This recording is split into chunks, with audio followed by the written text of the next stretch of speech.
వారు తెల్లవారు లేస్తే 200-300 నిర్ణయాలు తీసుకోవాలి ఫైళ్ళ మీద. అటువంటి వ్యక్తి మధ్యాహ్నం 20 నిమిషాలు భోజనానికి విరామం తీసుకునేవారు. ఆయన 10 నిమిషాలు ఆయన ఉన్న చోటే ఇంటి నుంచి వచ్చిన పదార్థాన్ని తీసుకునేవారు. మిగిలిన 10 నిమిషాల్లో భగవద్గీతలో ఒక శ్లోకానికి తాత్పర్యం బాగా చదివేవారు. చదివి మళ్ళీ కూర్చుని మళ్ళీ ఫైల్స్ డిస్పోజ్ చేసేవారు. ఆయన అంత పెద్ద ఐఏఎస్ ఆఫీసర్కి 20 నిమిషాల భోజన వ్యవధిలో 10 నిమిషాలు చేసి 10 నిమిషాలు ప్రతిరోజు గీత చదివి 60 ఏళ్లకి రిటైర్మెంట్ వరకు ప్రతిరోజు 10 నిమిషాలకు భగవద్గీతకి వెచ్చించి ఆయన 60 ఏళ్ళు రిటైర్ అయిపోగానే నిర్భయంగా ఆ పదవిని విడిచిపెట్టేసి వెంటనే కూర్చుని భగవద్గీత మీద అనర్గళంగా అద్భుతంగా ప్రసంగాలు చేయగలిగారు. అంతకన్నా గొప్పవాడివేం కాదుగా నువ్వు చేసే గుమాస్తాగిరికి. నీకంత సమయం లేకుండా ఎందుకు పోయింది? ఆత్మవంచన లేదని చెప్తే. లేకపోవడం ఏం లేదు. న్యూస్ పేపర్ చదవడానికి టైం ఉందా? 30 ఛానల్స్ తిప్పి న్యూస్ బులెటిన్స్ చూడడానికి టైం ఉందా? 2.5 గంటల సినిమా చప్పున 2 రోజుల కోటి చూడడానికి టైం ఉందా? అక్కర్లేని విషయాలన్నీ మాట్లాడడానికి గంటల టైం ఉందా? 15 నిమిషాలు పరమేశ్వరుడి దగ్గర మనసు పెట్టడానికి టైం లేదా? ఎవరికి నువ్వు ఈ సాకు చెప్పి నిన్ను నువ్వు పాడు చేసుకుంటావు? అది శంకర భగవత్పాదుల ఆర్తి. కోటేశ్వరరావు అంటున్నాడు అనుకోకండి, శంకరుల ఆర్తి. కాబట్టి ఆయన అంటారు యవ్వనం చాలా త్వరగా వెళ్ళిపోతుంది. నీటి బొట్టు ఎప్పుడు జారిపోతుందో తెలియదు. తామరాకు మించి ఇలా పడుతుంది, గాలేస్తే చటుక్కుని జారిపోతుంది. రెండవది ధనం. భజగోవిందం చేస్తూ శంకరులు అంటారు ఒక చోట, మాకురు ధన జన యవ్వన గర్వం హరతి నిమేషత్కాల సర్వం మాయామయమిదమఖిలం హిత్వా బ్రహ్మపదం త్వం ప్రవిశ విదిత్వా అంటారు. ధనము కూడా అంతే. తల్లి గర్భము నుండి ధనము తాడెవ్వడు వెళ్ళిపోయడినాడు వెంటరాదు, లక్షాధికారైన లవణమన్నమె కాని మిరుగు బంగారంబు మింగబోడు, విత్తమర్జన చేసి విర్రవీగుటె కాని కూడపెట్టిన సొమ్ము కుడువలీడు, పొందుగా మరుగైన భూమి లోపల పెట్టి దాన ధర్మము లేక దాచి దాచి తుదకు దొంగల కిత్తురో దొరలకౌను, తేనెజుంటీ గలియవా తెరువరులకు భూషణ వికాస శ్రీధర్మ పురనివాస దుష్ట సంహార నరసింహ దురిత దూర అంటారు. ధనార్జన చెయ్యవద్దు అని శంకరులు కూడా చెప్పలేదు. ఆయన చెప్పింది ఒకటే చెప్పారు. ఎప్పుడు చెప్పినా మూఢా జహీహి ధనాగమ తృష్ణ. ధనాన్నే సంపాదిద్దామనేటటువంటి పిచ్చి కోరికకి వశము కావద్దు. అది తృష్ణ, దానికి అంతము లేదు. ఎంత డబ్బు ఉండాలి అని అడిగారు. వేదాంతం అంది కాలి చెప్పంతా అంది. చాలా డబ్బు ఉంది జేబులో. ఓ అంగుళం పెద్ద చెప్పు కొనుక్కుంటావా? ఓ 5 రూపాయలు తక్కువ వచ్చాయి, ఓ అంగుళం తక్కువ చెప్పు కొనుక్కుంటావా? నీది 9వ నెంబర్ అయితే 8వ నెంబర్ కొనుక్కుంటావా? ఇంటికి వెళ్ళి 10 రూపాయలు తెచ్చుకొని 9వ నెంబరే కొనుక్కుంటావు. కాలి చెప్పు పాదము యొక్క పరిమాణమునకు ఎలా సరిపోతుందో అలా ధనము కూడా నీకు కావలసినంత ఉంటే చాలు. అసలు మీకు లోకంలో చిత్రం ఏంటంటే 84 లక్షల జీవరాశులలో తరువాతి తరాలకి కూడబెట్టడం అనేటటువంటి లక్షణం ఉన్న ఏకైక ప్రాణి మనుష్యుడొక్కడే. మిగిలిన ఏ ప్రాణులైనా సరే వాటంతటవి సంపాదించుకునేంత వరకు ఆహారం పెడతాయి అంతే, అంతవరకు తప్పించి ఇక ఆ తర్వాత ఏవీ పెట్టవు. దూడ దానికి గడ్డి తినడం వచ్చేవరకే పాలిస్తుంది, ఆ తర్వాత తంతుంది, వస్తే తిరిగిపోతుంది, వెళ్ళి గడ్డి తిన్ను అంటుంది, గడ్డి తినాలి దూడ. పక్షి పిల్లకి ఎగరడం వచ్చేవరకే తను తెచ్చి పెడుతుంది. పిల్లకి ఎగరడం వచ్చింది ఇక పట్టించుకోదు, అది తింటుంది అంతే. అంతేగాని పాపం పిల్ల రేపు పొద్దున్న దాని పిల్లలు పుడతారు కదండి అందుకని కొన్ని వడ్ల గింజలు డిపాజిట్ వేస్తాను అలా ఏం అందవు. దాచుకునే లక్షణం ఉన్నది ఒక్కటే, అది కూడా ఋతువు కొరకు దాచుకునే చిన్ని ప్రాణి చీమ. వర్షం వస్తే పాపం అది కొట్టుకుపోతుంది కాబట్టి ఏదో కన్నాలో పట్టుకెళ్ళి గింజలు దాచుకుంటుంది తప్పించి ఇక ఏ ప్రాణికి ప్రత్యేకించి అసలు డబ్బనేటటువంటిది దాచుకోవడం తెలియదు. అసలు నిజంగా చెప్పాలంటే లోకంలో అజ్ఞానం ఎప్పుడు మొదలైంది అంటే ప్రింటింగ్ ప్రెస్ వచ్చినప్పుడు. లోకంలో దరిద్రం ఎప్పుడు వచ్చింది అంటే డబ్బు వచ్చినప్పుడు. ఎవడి అవసరానికి వాడు తినడము అన్న రోజుల్లో దరిద్రం అన్నది ఎక్కడుందండి? తినడానికి ఉన్నవాళ్ళందరూ ఒకే తృప్తితో ఉన్నవాళ్ళు. దాచుకోవడం అన్నది వచ్చిందనుకోండి, పేపర్ కరెన్సీ వచ్చింది, ఎంత దాచుకుంటే అన్న ప్రశ్న వచ్చి దరిద్రం ప్రారంభమైంది. వాడికన్నా వీడు, వీడికన్నా వాడని. కడుపుకి తినడం వస్తే 2 బస్తాలు ధాన్యం ఉంటే చాలు, అయిపోయింది. ఈ 6 నెలలు మళ్ళీ పంట వచ్చినప్పుడు చూసుకోవచ్చు. డబ్బు వచ్చింది, దరిద్రాలు వచ్చాయి. ప్రింటింగ్ ప్రెస్ వచ్చింది, ఎవడికి చిత్తం వచ్చిన పుస్తకం వాడు రాసి ప్రింట్ చేయించేసి లోకం మీద వదిలేశాడు. వాడి భావాలన్నీ లోకానికి అంటుకున్నాయి. తెలిసి తెలియని వాడు ఆ పుస్తకం చదివాడు, అవే నిజాలనుకున్నాడు. కాబట్టి అజ్ఞానం ఎప్పుడు వచ్చింది ప్రింటింగ్ ప్రెస్తో, దరిద్రం ఎప్పుడు వచ్చింది పేపర్ కరెన్సీతో. నిజంగా వస్తువులు మార్చుకుని ఎవడి మానాన వాడు బతికినప్పుడు ఇంత దరిద్రం అన్న మాట లేదు లోకంలో. అందరూ తృప్తిగా హాయిగా ఏదో 2 బస్తాలు ధాన్యం ఉంటే చాలు, సుఖంగా బతికేశారు. పెరట్లో 2 పాదులు ఉంటే చాలు, కాస్త తోటకూర, అంత చింతపండు 2 మిరపకాయలు ఉంటే సుఖంగా చారు కాచుకుని తినేసి పడుకుని హాయిగా నిద్రపోయేవారు. అంతకన్నా ఉండడానికి ఏముంటుంది అనేవారు. ఎవరింట్లో ఉన్నా ధాన్యం ఉండేది, ఏమి ఎత్తుకెళ్ళిపోతాడు. డబ్బు వచ్చాక అక్కర్లేని భయాలన్నీ వచ్చేసాయి కాదు. సరే, ఇప్పుడు నాకు దాని గురించి ఎందుకు కానండి. శంకరులు అంటున్నారు ధనం వద్దని శంకరాచార్యులు వారు చెప్పరు. శంకరాచార్యులు వారే కాదు, ఎవరూ చెప్పరు ధనం వద్దని. ధనము వేదం అంగీకరించింది. ఒంట్లో ఓపిక ఉండగా పగటి కాలమునందు ధనమును ఆర్జన చేయవలెను. లేకపోతే ఇల్లు ఎలా నడుస్తుందండి? యజమాని తీసుకురాకపోతే భార్యాబిడ్డలు ఏమైపోతారు? తీసుకురావాలి యజమాని. అసలు నిక్కచ్చిగా మాట్లాడితే మాతా నిందతి నాభినందతి పిత, భ్రాతా న సంభాషతే, భృత్యకుప్యతి నానుగచ్చతి సుతా, కాంతాపి నాలింగతే, అర్ధప్రార్థన శంకయా న కురుతే సల్లాపమాత్రం సుహృత్, తస్మాత్ నైతికమర్ధమార్జన శృణు సఖే విత్తేన సర్వే వశాః అని చెప్పారు.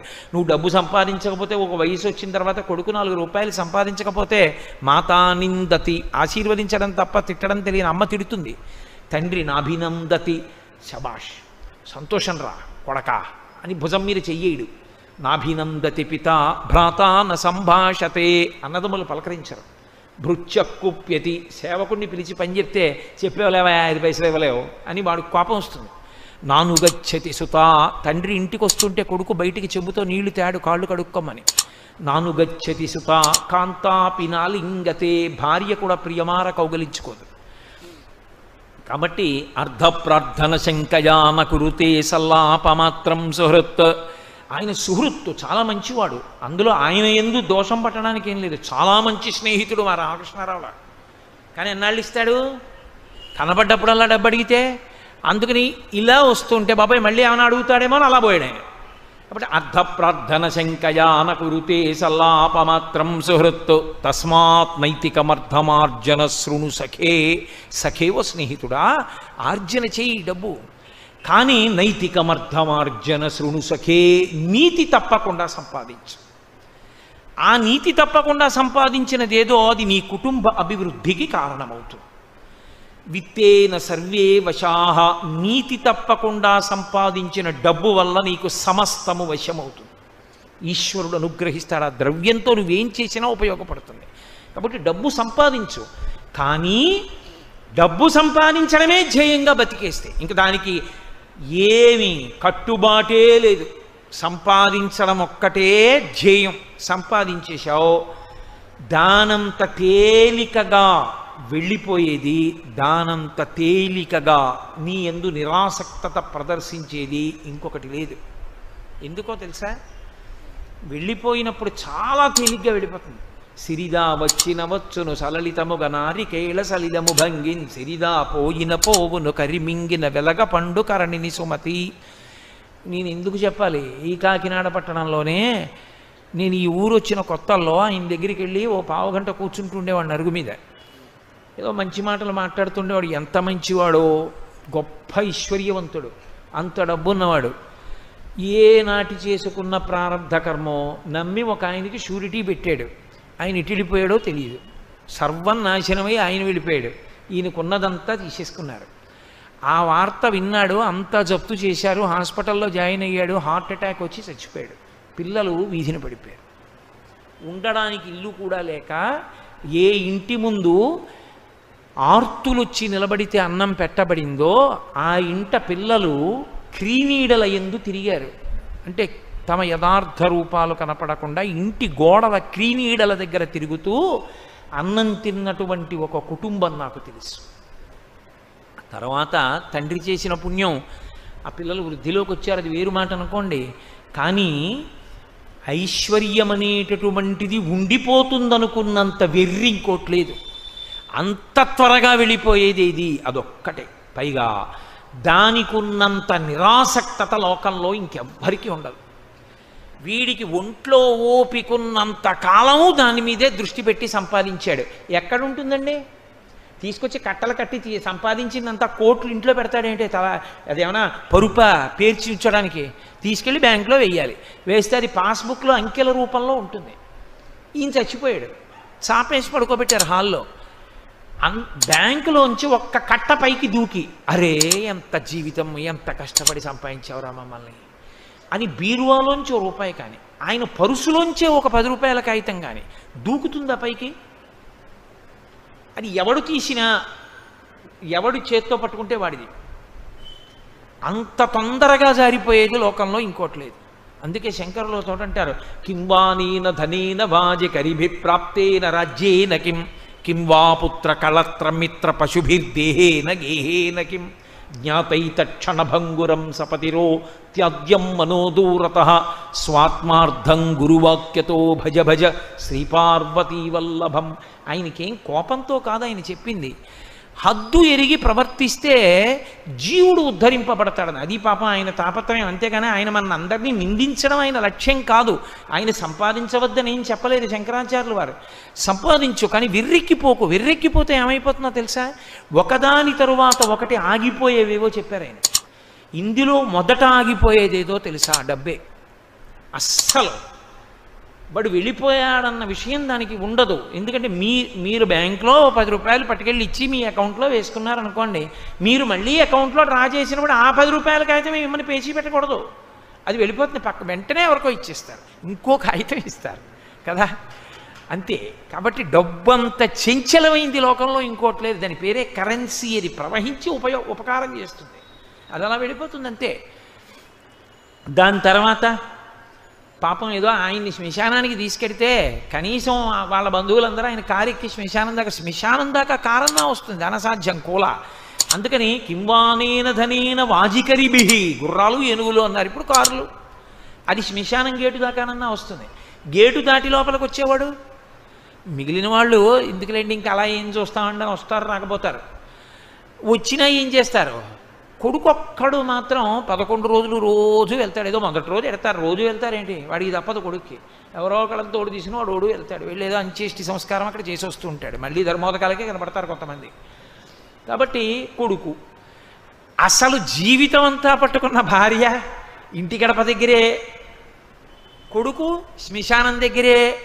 ఇన్ని ఫెయిర్ అండ్ లవ్లీలు రాసి, ఇన్ని పంచెలు కట్టి, ఇన్ని అల్లర్లు చేసి, ఇన్ని పూలదండలు ప్రతిరోజు వేయించుకున్న శరీరం వల్లకాటి దగ్గరే. మరి వచ్చిందెవరు? పైన కప్పిన బట్టమేటి చాకలి పాలు పడుచు పెళ్ళామైన పరుల పాలు. ఇంకా నువ్వు తీసుకెళ్ళేది ఏమిటి? ఆఖరికి ఎన్ని పంచెలున్నా, ఎన్ని అంచులు ఉన్నా ఇంట్లోనే. దీని మీద కప్పడానికి మాత్రం ఓ సైనికుడు అట్టుకొస్తారు. కట్టుకొచ్చి అత్యంత సమకబారు వస్త్రం ఒకటి తీసుకొచ్చి కట్టి పట్టుకెళ్ళి తీసి పక్కన పారేస్తారు. అది కూడా పట్టుకుపోయేవాడు ఉంటాడు. ఇంకే ఇది కల్లరి బొమ్మ యౌకాయంబునొల్లా, ఇంటి దొంగల బోలు కొడుకులనొల్లా, అద్దె కొంపల బోలు ఆ లోకమొల్లా, ఎందుకీ లోకంబులిందుకీ మురుపు ముందు చావుండంగమురియంగనగునే అంటారు మానస పూజలో. ఏది నీకు ఉండేది ఆఖరికి? అప్పుడు ఇది కాలిపోయిన తర్వాత జీవుడు ఏడుస్తూ నిలబడితే పరమశివుడు ఒక్కడే ఉంటాడు. ఎవడు లేక ఎడిచేవాళ్ళు ఉన్నారని ఆయన ఒక్కడే రుద్రభూమిలో కూర్చున్నాడు ఓదార్చడానికి. నేను ఉన్నాను లేరా అంటాడు. అప్పుడు అని రే నువ్వు ఉన్నప్పుడు ఎప్పుడైనా శరీరం ఇచ్చినప్పుడు నన్ను ఒక్కసారి గుళ్ళోకి వచ్చి అభిషేకం చేస్తే ఎంత బాగుపడిపోదురా, ఎంత అల్లరిపడిపోయావు. చెంబుడు నీళ్లు పోయలేదు కదరా నా మీద, పోసి ఉంటే ఎంత అదృష్టవంతుడు అయిపోదురా. పోన్లే, నెక్స్ట్ టైం బెటర్ లక్, పంపించేస్తాడు. మళ్ళీ మనుష్య జన్మ వస్తుందని నమ్మకం ఉంటుంది ఏమిటి? కనుక శంకర భగవత్పాదుల ఆర్తిని మీరు గమనించండి. ఆయన నిందించడం ఆయన ఉద్దేశ్యం కాదు. ధనము సంపాదించు వద్దని నేను చెప్పట్లేదు. సంపాదించి నీ జీవుని అభ్యున్నత కొరకు కొంత ఖర్చు పెట్టుకో. అక్షయ తృతీయ వచ్చింది, కూజ కూడా కొనకుండా మానేకు. ఆ కూజ, అందులో నీళ్లు నిన్ను రేపొద్దున రక్షిస్తాయి. కాబట్టి ఓ కూజ దానం చేసుకో, ఓ పంచల్ చాపు దానం చేయి. ఒంట్లో ఓపిక ఉంది కాబట్టి కాస్త గంధం తీ, పరమేశ్వరుడికో ఎవరో పెద్దలకో కాస్త గంధం అలదు నీ చేత్తో, ఓ పుష్పహారం కొని వాళ్ళ మెళ్ళో వేయి, ఒక్క గొడుగు కొని వాళ్ళకి గొడుగు పట్టు, ఉత్తర జన్మల్లో నీకు ఎప్పుడు నీడ దొరుకుతుంది. నువ్వు ఎప్పుడు తప్తమైపోవలసిన స్థితి నీకు రాదు, హాయిగా చల్లగా కూర్చోగలుగుతావు. ఒక్కసారి గొడుగు పడితే అక్షయమై పట్టుకుంటుంది నిన్ను. ఒక్క చెప్పులు జతి కాళ్ళు మాడిపోతూ పరుగులెత్తవలసిన అవసరం నీకుండదు. హాయిగా ఎండలో నిలబడినా కాళ్ళు కాలకుండా నిలబడేటట్టుగా రక్షింపబడతావు. కాబట్టి పరమేశ్వరుడు నీకున్న దానిలో చేసి తరించు తప్ప దాచేస్తే ఏమొచ్చింది? అలాగని దాచద్దు పిల్లలకి ఇవ్వద్దని శాస్త్రం చెప్పలేదు. కొంతైనా నీ జీవుడి కొరకు కూడా ఖర్చు పెట్టుకో. అందరితో పాటు ఇంకోండి కూడా లెక్కలో వేసుకో. నా జీవుడు కూడా వాడు ఉన్నాడు, వాణ్ణి ఉద్ధరించాలిగా. పిల్లలకి అన్నం పెట్టాను, పిల్లల్ని చదివించాను, పిల్లలు పెద్దవాళ్ళు అయ్యారు, పెళ్ళిళ్ళు చేశాను, వాళ్ళను ఉద్ధరించినట్టే ఇంకోడు కూడా ఉన్నాడు. వాడు ఇంట్లో ఉండడు, ఇక్కడే ఉంటాడు. వాడికి ఏదో చెయ్యాలిగా మరి, వాడికి ఉద్ధరణ కొరకు. వీళ్ళు పెద్దవాళ్ళు అయిపోతారు, ఒక్కసారి ఇందులోంచి వీడు బయటకు వస్తే వాళ్ళకి దీనికి సంబంధాలు తెగిపోయాయి. మరి వీడి కోసం వీడు మళ్ళీ ఇంకో శరీరంలోకి వెళ్ళినప్పుడు పట్టుకెళ్ళడానికి కొంత పుణ్యం నేను సర్దాలి కదా. అది వాడి కొరకు కూడా కొంచెం చెయ్యి. ఎక్కడో అక్కడ తెచ్చి వాళ్ళకి పెడుతున్నావా? ఉన్న దాంట్లోనే